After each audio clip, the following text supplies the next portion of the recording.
Hello dear students, कैसे आप सभी। उम्मीद करता हूँ सब बढ़िया होंगे, अपनी तैयारी को अच्छे से कर रहे होंगे। हमने पिछली क्लास में कहाँ तक देख लिया था, प्रश्नावली 8 कंप्लीट कर लिया था। आज स्टार्ट करेंगे प्रश्नावली 9। प्रश्नावली 8 चाहिए, जो भी हमने पिछले लेक्चर कवर किए हैं वो सब सारे लेक्चर चाहिए। तो चैनल पर प्लेलिस्ट बनी हुई है, वहाँ पर जाके आप विजिट करो, सारे के सारे मिल जाएंगे आपको। जो भी लेक्चर हमने कवर किए हैं, प्रश्नावली 2 से स्टार्ट की थी, एक को हमने स्किप कर रखा है, अभी एक को भी करेंगे, लेकिन 2 से स्टार्ट की थी। 2 से लेकर 8 तक कंप्लीट प्रश्नावली कर चुके हैं और वो सारे के सारे चैनल पर प्लेलिस्ट है, वहां पर अवेलेबल है। ठीक है, आज स्टार्ट करेंगे प्रश्नावली 9.1। इसमें सबसे पहले होता है उन्नयन कोण। उन्नयन कोण क्या होता है? उन्नयन कोण। और एक होता है क्या? अवनमन कोण। अवनमन कोण, ठीक है, ये दो कोण होते हैं। चैनल पर नए तो चैनल को सब्सक्राइब जरूर करें, ठीक है, और लाइक करें वीडियो को। उन्नयन कोण क्या होता है? जैसे हमारे पास, हम यहाँ पर खड़े हैं, ठीक है, और यहाँ पर कोई वस्तु है, हम उसको देख रहे हैं, तो ये तो कौन सा हो गया?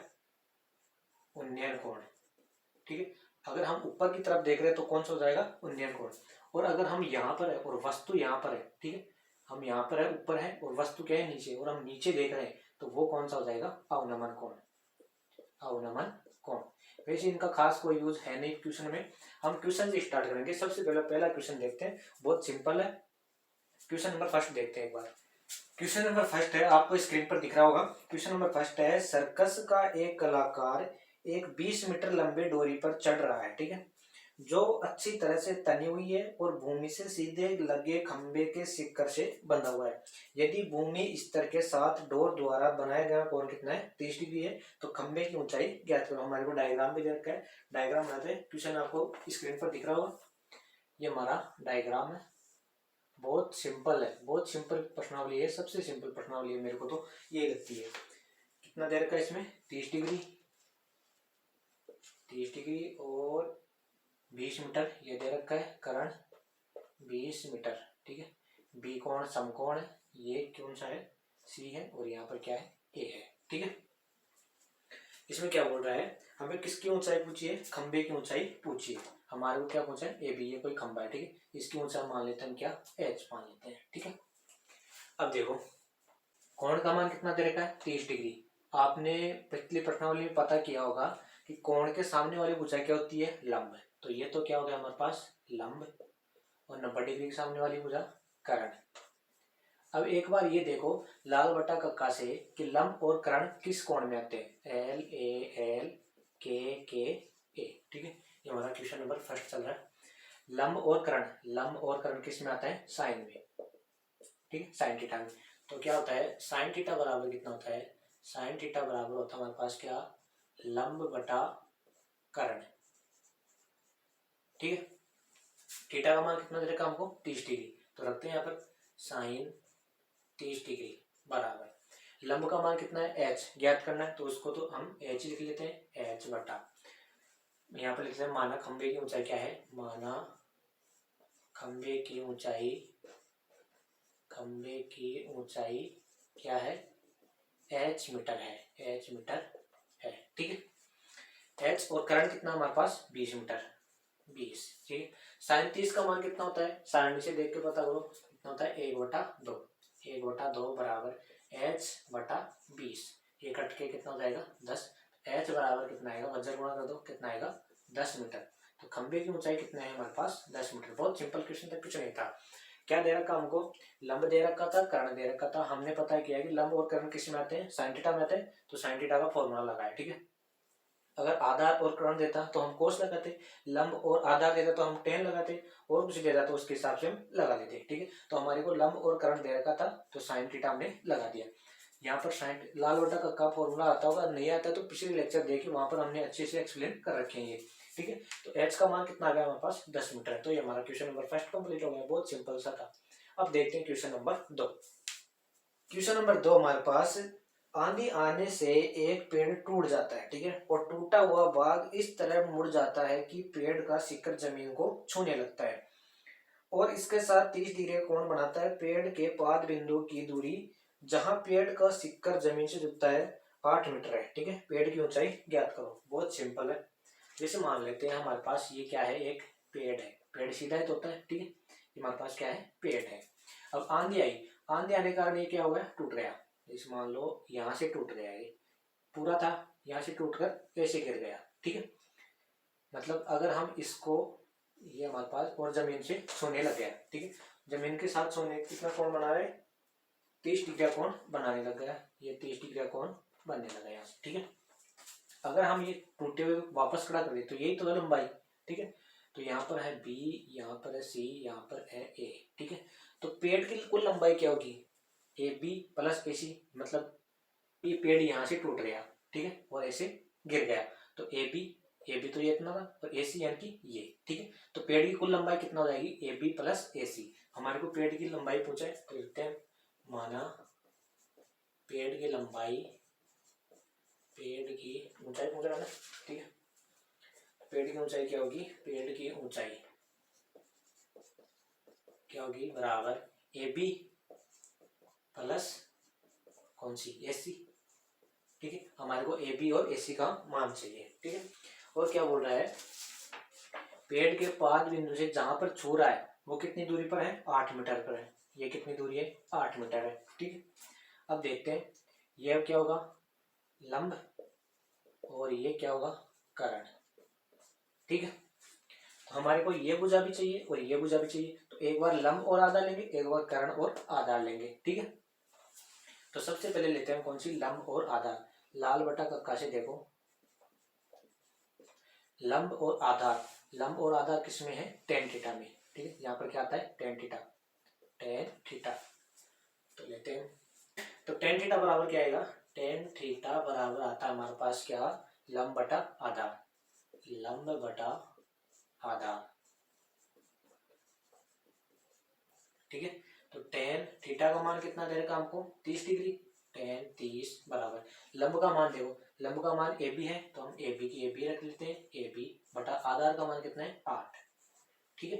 टेन 30 का मान कितना होता है, 1/√3, 1/√3 बराबर ए बी बटा 8, ठीक है। वजन गुणा कर देते हैं इनको, तो क्या हो जाएगा, ये इधर आ जाएगा। तो ए बी बराबर क्या आ जाएगा हमारे पास, 8/√3। ये किसका मान आ गया, ए बी का, ठीक है। ये तो ए बी का है, हमारे को पेड़ की ऊंचाई चाहिए, तो ए बी का तो आ गया, ए सी का और निकालते हैं, ठीक है। तो अब देखो ए सी किस में, ए सी इसमें, यानी कि कर्ण और आधार लेना है। कर्ण किस में है, कर्ण और सॉरी आधार बटा कर्ण, आधार कोई सा ले लो, कोट लग जाएगा या कोस लगा लो, क्योंकि दोनों में आधार और कर्ण है, ठीक है। तो यहाँ पर क्या लग जाएगा, आधार बटा कर्ण, कौन सा, कोस। तो कोस थीटा बराबर क्या होता है, कोस थीटा बराबर होता है हमारे पास क्या, आधार बटा कर्ण। आधार का मान कितना है, 8, और कर्ण का मान कितना है, एसी, एसी का हमको निकालना है, ठीक है। कोस थीटा यानी कि कोस 30 का मान कितना होता है, थीटा का मान कितना है, 30 डिग्री, तो कोस 30 का कितना, √3/2 होता है। कोस 30 का मान √3/2 बराबर क्या है, 8/AC। तो AC बराबर क्या आ जाएगा, वज्र गुणा कर दो दोनों को, AC बराबर आ जाएगा हमारे पास क्या, AC √3 बराबर ये कितना हो जाएगा, 16, √3 नीचे आ जाएगा, AC बराबर क्या आ जाएगा, 16/√3। ये हमारे पास किसका मान आ गया, AC का मान आ गया, ठीक है। लेकिन हमारे को तो AB प्लस AC चाहिए, तो करते हैं AB प्लस AC। तो पेड़ की कुल ऊंचाई क्या होगी, कितनी आएगी, AB का मान कितना है, 8/√3 प्लस AC का मान कितना है, 16/√3, ठीक है। एलसीएम कितना आ जाएगा, √3, ये कितना हो जाएगा, 8 और 16 24, ठीक है। या तो यहाँ तक रख लो या फिर आप √3 का क्या कर लो, परिमेयकरण कर लो, तो कितना आ जाएगा, ये कितना आ जाएगा, 24/√3 और 3, ये कितना आ जाएगा 3, तो कितना आ गया, 8/√3। तो पेड़ की कुल ऊंचाई कितना आ जाएगा हमारे पास, 8/√3। बहुत सिंपल था, एक बार हमने क्या किया, ए बी निकाल लिया, एक बार ए सी निकाल लिया, और पेड़ की कुल ऊंचाई आ गई। अब देखते हैं क्वेश्चन नंबर 3। क्वेश्चन नंबर 3 है, एक ठेकेदार बच्चों को खेलने के लिए एक पार्क में 2 फिसलन पट्टी लगाना चाहती है, ठीक है। 5 वर्ष से कम उम्र के बच्चों के लिए एक फिसलन पट्टी लगाना चाहती है जिसका शिखर कितना है, 1.5 मीटर की ऊंचाई पर हो, भूमि से 30 डिग्री कोण पर झुका हुआ है। जबकि इससे अधिक उम्र के बच्चों के लिए 3 मीटर की ऊंचाई पर एक अधिक ढाल की फिसलन पट्टी लगाना चाहती है जो भूमि से कितनी है, 60 डिग्री कोण पर बनाती है, ठीक है। प्रत्येक स्थिति में फिसलन पट्टी की लंबाई ज्ञात कीजिए। बहुत सिंपल है, एक फिसलन पट्टी तो ये है हमारे पास, ये किससे 5 वर्ष के बच्चों के कम उम्र वाले, ठीक है। और दूसरी फिसलन पट्टी ये है, ठीक है। ये कौन सी है, 5 वर्ष से बड़े, ये 5 वर्ष से छोटे के लिए,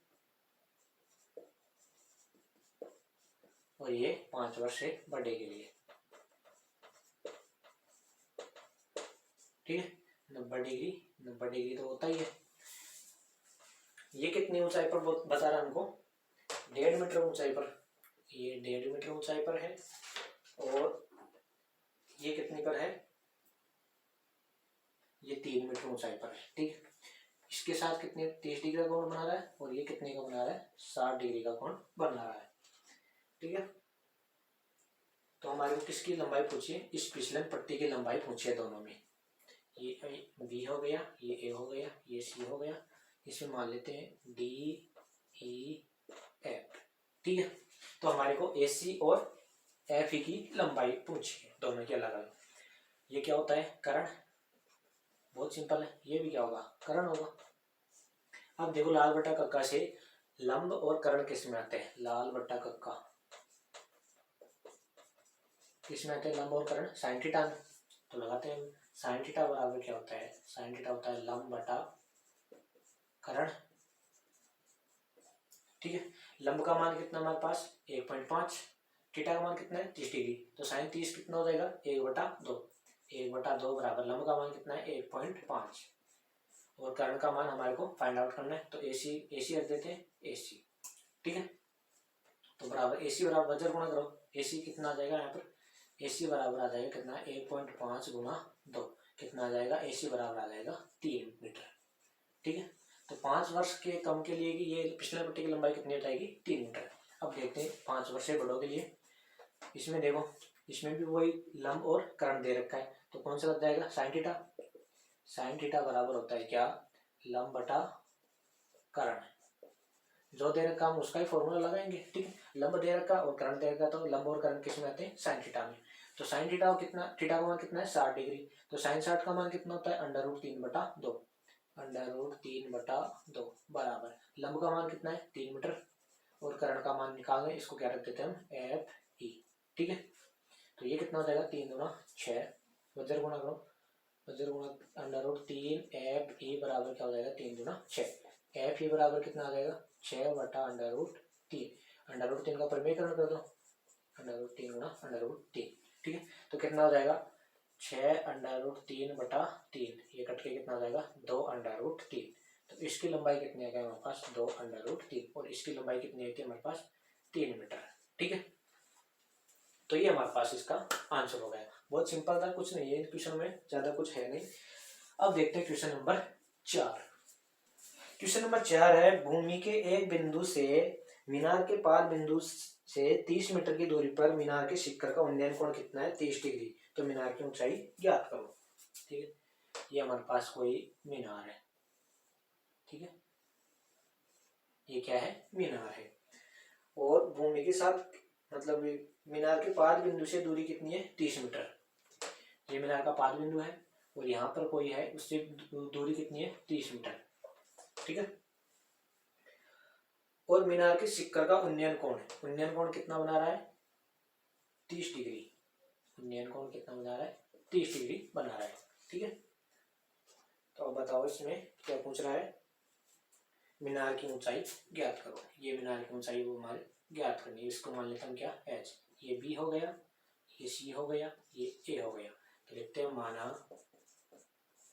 मीनार की ऊंचाई क्या होगी, माना मीनार की ऊंचाई क्या है H मीटर है, ठीक है। अब देखो आधार दे रखा है और क्या दे रखा है हमको, लंब दे रखा है। तो लाल बटा कक्का से देखो LAL KKA क्या दे रखा है, लंब और आधार, लंब और आधार, तो क्या लग जाएगा इसमें tan थीटा। यहाँ पर क्या होता है साइन कोस टेन, लंब और आधार का मान दे रखा है, तो क्या लग जाएगा tan थीटा। तो tan थीटा बराबर क्या होता है, tan थीटा बराबर क्या होता है लंब बटा आधार, ठीक है। थीटा का मान कितना दे रखा है 30 डिग्री, तो tan 30 बराबर लंब का मान कितना है h बटा आधार का मान कितना है 30 मीटर। ठीक है, tan 30 का मान कितना होता है 1 बटा अंडर रूट 3, कितना होता है 1 बटा अंडर रूट 3 बराबर h 30 की जगह 30, वजन गुणा कर दो इनको तो ये क्या हो जाएगा h अंडर रूट 3 बराबर कितना हो जाएगा 30, h बराबर कितना आ जाएगा 30 बटा अंडर रूट 3, अंडर रूट 3 का परिमेयकरण कर दो कितना हो जाएगा 30 अंडर रूट 3 बटा 3, कट के कितना हो जाएगा 10 अंडर रूट 3। तो मीनार की ऊंचाई कितनी है हमारे पास 10 अंडर रूट 3। बहुत सिंपल सिंपल क्वेश्चन है, ज्यादा कुछ इनमें है नहीं। ये हमारा क्वेश्चन नंबर 4 कंप्लीट हो गया। अब देखते हैं क्वेश्चन नंबर 5। क्वेश्चन नंबर 5 है, भूमि से 60 मीटर की ऊंचाई पर एक क्या उड़ रही है, पतंग उड़ रही है। पतंग से लगी डोरी को अस्थायी रूप से भूमि के एक बिंदु से बांध दिया गया है। भूमि के साथ डोरी का झुकाव कितना है 60 डिग्री, यानी कि थीटा का मान कितना दे रखा है हमको 60 डिग्री। ये मानकर कि डोरी क्या है, डोरी में कोई ढील नहीं है, मतलब बिल्कुल स्ट्रेट है। ठीक है, तो डोरी की लंबाई ज्ञात करो। ये हमारे पास यहाँ हम खड़े हैं, ठीक है, यहाँ पर कोई पतंग उड़ा रहे हैं। ठीक है, उसकी ऊंचाई कितनी दे रखी है, ऊंचाई हमेशा लंबवत होती है, वो कितनी दे रखी है हमको 60 मीटर दे रखी है, साइड कितनी 60 मीटर ऊंचाई। तो ये क्या होगी 60 मीटर ऊंचाई, यहाँ पर हम खड़े हैं। ठीक है, और ये क्या है पतंग की डोरी है, यहाँ पर क्या उड़ रही है पतंग उड़ रही है, यहाँ पर 60 मीटर की ऊंचाई पर क्या उड़ रही है पतंग उड़ रही है। तो ये क्या है डोरी है जो बिल्कुल स्ट्रेट है, इसकी लंबाई पूछिए तो हम इसको मान लेते हैं BCA। तो हमारे को क्या पूछा है AC पूछा है। ठीक है, और क्या दे रखा है हमको थीटा का मान कितना दे रखा है, थीटा का मान दे रखा है 60 डिग्री, 60 डिग्री। तो कर्ण का मान पूछा है, तो देखो एक बार लंब दे रखा है और कर्ण पूछ रहा है, तो लाल बटा कक्का देखो कौन सा लगेगा LAL KKA। लंब दे रखा है और कर्ण दे रखा है, लंब और कर्ण किस में आता है साइन थीटा में। ठीक है, तो माना डोरी की लंबाई क्या है, माना डोरी की लंबाई कितनी है AC है। ठीक है, लंबाई क्या है AC है। ठीक है, अब लगाते हैं कौन सा साइन थीटा। तो साइन थीटा बराबर क्या होगा, साइन थीटा बराबर होगा हमारे पास कितना लंब बटा कर्ण। ठीक है, लंब का मान कितना है 60, कर्ण का मान कितना है AC। ठीक है, और थीटा का मान कितना है 60 डिग्री। तो साइन 60 बराबर क्या आएगा, साइन 60 बराबर आएगा हमारे पास 60 बटा AC। ठीक है, साइन 60 का मान कितना होता है अंडर रूट 3 बटा 2, अंडर रूट 3 बटा 2 बराबर 60 बटा क्या AC। ठीक है, वजन गुणा कर दो तो AC अंडर रूट 3 बराबर ये कितना हो जाएगा 60 गुणा 2 कितना हो जाएगा 120। AC का मान कितना आएगा 120 बटा अंडर रूट 3, अंडर रूट 3 का परिमेयकरण कर दो कितना आ जाएगा 120 अंडर रूट 3 बटा क्या 3, ये कट के कितना हो जाएगा 40 अंडर रूट 3। तो डोरी की लंबाई कितनी आएगी हमारे पास 40 अंडर रूट 3। ठीक है, बहुत सिंपल क्वेश्चन था। ये हमारा क्वेश्चन नंबर 5 कंप्लीट हो गया। ठीक है, आज के लिए इतना ही, कल देखेंगे क्वेश्चन नंबर 6 से 3 पार्ट में इसको पर्सनली वो खत्म कर देंगे। ठीक है, अगर चैनल पर नए तो चैनल को सब्सक्राइब जरूर करें और दोस्तों के साथ शेयर जरूर करें। Thank you.